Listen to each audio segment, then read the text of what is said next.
বন্ধুরা নমস্কার। Rahul Gandhi leader of the opposition হয়েছেন। গতকালকে দেশের স্পিকার তাকে লোকসভার বিরোধী দলনেতা হিসেবে স্বীকৃতি দিয়েছেন। এখন তিনি আমাদের দেশে অঘোষিত ছায়া প্রধানমন্ত্রী, অর্থাৎ প্রধানমন্ত্রীর ছায়া।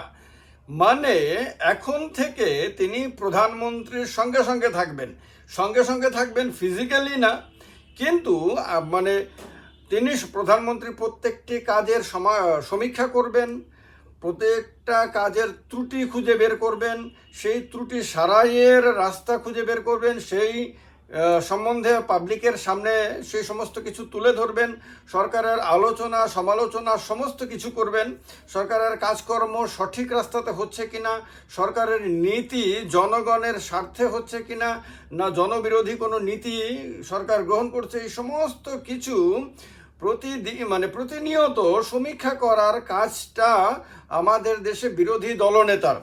তো মূলত ব্রিটিশ ফর্মুলা অনুসারে বিরোধী দলনেতাকে শ্যাডো প্রাইম মিনিস্টার বা ছায়া প্রধানমন্ত্রী হিসেবে দেখা হয়। আমাদের দেশে এই ছায়া প্রধানমন্ত্রী কথাটা প্রচলিত না থাকলেও মূলত কাজটা তার ছায়া প্রধানমন্ত্রীর মতোই।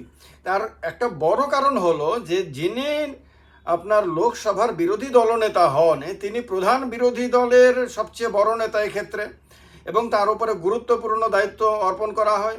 এবং ধরে নেওয়া হয় যে ওই দলটা যদি ক্ষমতায় আসতো তাহলে ওই দলের হয়ে তিনি প্রধানমন্ত্রী হতেন। তার মানে যে নেতা প্রধানমন্ত্রী হিসেবে তার দলের সদস্যদের দ্বারা বিবেচিত, সেই নেতাকেই প্রধান বিরোধী দল নেতা হিসেবে সেই পার্টি মনোনীত করে।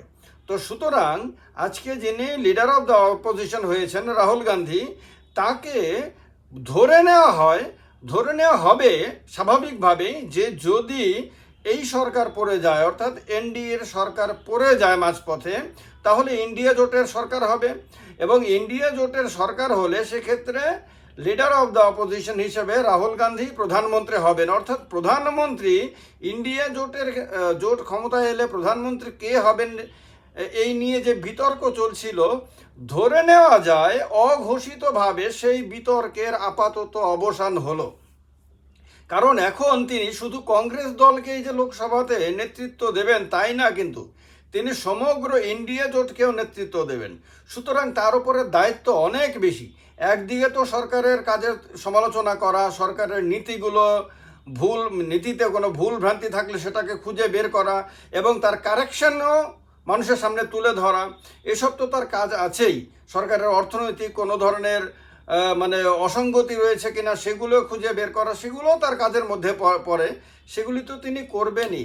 কিন্তু আরেকটা বড় চ্যালেঞ্জ যেটা তাকে করতে হবে সেটা হলো তার যারা জোট শরিক রয়েছে, যাদেরও তিনি নেতা হিসেবে আপনার লোকসভাতে এই সমগ্র গ্রুপটাকে তিনি নেতৃত্ব দেবেন, এতগুলো দলকে নিয়ে, সে তৃণমূল কংগ্রেস হোক, সে ডিএমকে হোক, সে উদ্ধব ঠাকরের শিবসেনা হোক, বা সে সমাজবাদী পার্টি হোক, সে আম আদমি পার্টি হোক, সে আরজেডি হোক, সে তৃণমূল কংগ্রেস হোক, এই সমস্ত দলগুলিরও কিন্তু প্রধান চেহারা হিসেবে তিনি কিন্তু সবার সামনে থাকবেন।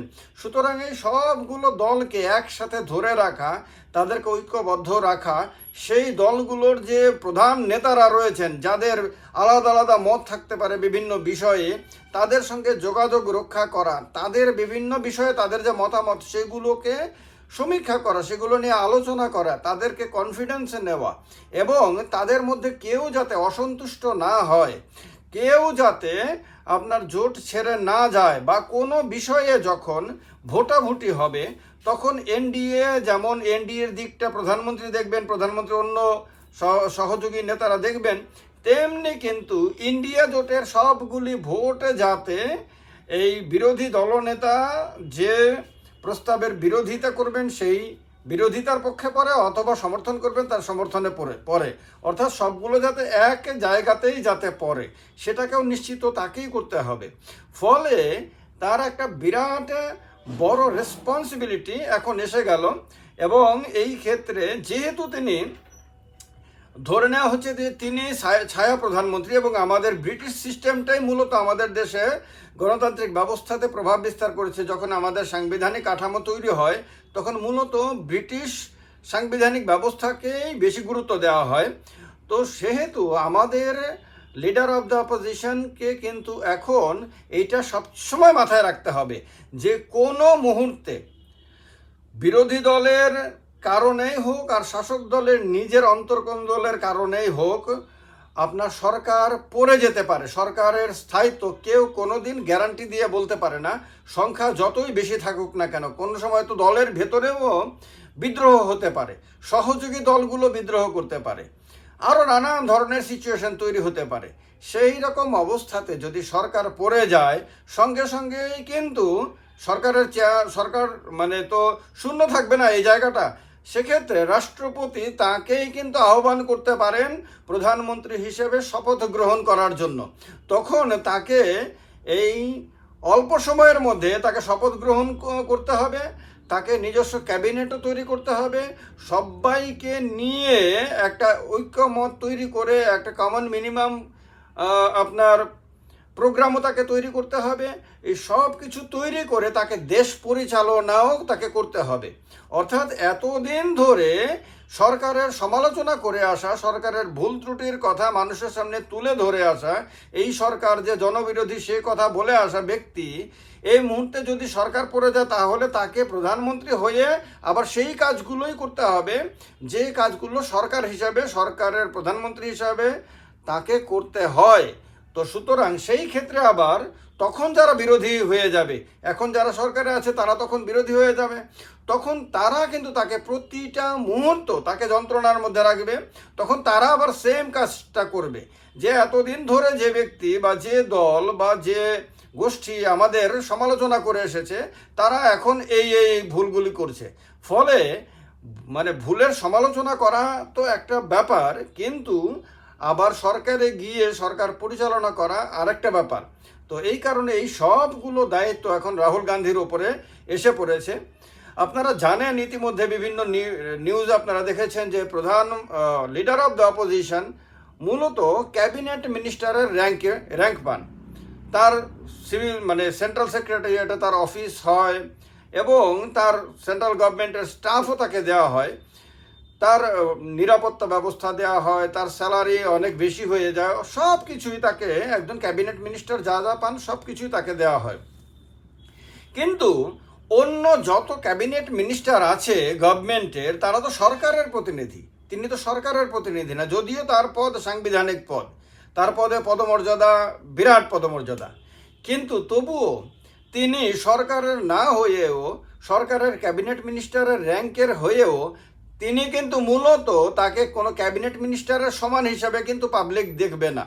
পাবলিক তাকে দেখবে প্রধানমন্ত্রীর সমসাময়িক মানে সমমানের, প্রধানমন্ত্রীর বিপরীতে। একদিকে যদি প্রধানমন্ত্রী নরেন্দ্র মোদীকে দেখে মানুষ, তাহলে তার বিপরীতে কিন্তু বিরোধী দলনেতা বা ছায়া প্রধানমন্ত্রী রাহুল গান্ধীকে দেখবে। সুতরাং রাহুল গান্ধী এখন বলা যায় অঘোষিতভাবে ইকুইভ্যালেন্ট টু প্রাইম মিনিস্টার, প্রধানমন্ত্রীর অঘোষিত আপনার সমমর্যাদা সম্পন্ন, জনগণের সামনে এভাবেই তার ছবিটা উঠে আসবে। এই কাজটা যদি তিনি ঠিকভাবে করতে পারেন তাহলে যেমন জনগণ প্রধানমন্ত্রীর চেয়ে তাকে মানে বেটার হিসেবে আপনার তাকে দেখবে, আবার তিনি যদি এই কাজটা ঠিকভাবে করতে না পারেন তাহলে কিন্তু প্রধানমন্ত্রীকেই তার তুলনায় অনেক বেটার হিসাবে মানুষ দেখবে। ফলে চ্যালেঞ্জিং জব এখন রাহুল গান্ধীর কাছে এসে পড়ল। আর ভারতের সামনে ভারত একজন ছায়া প্রধানমন্ত্রীকে পেল, এটা এখন পর্যন্ত আমরা মৌখিকভাবে মানে এমনিতে বলছি, এটার কোনো কাগজপত্রের কোনো ব্যবস্থা নেই।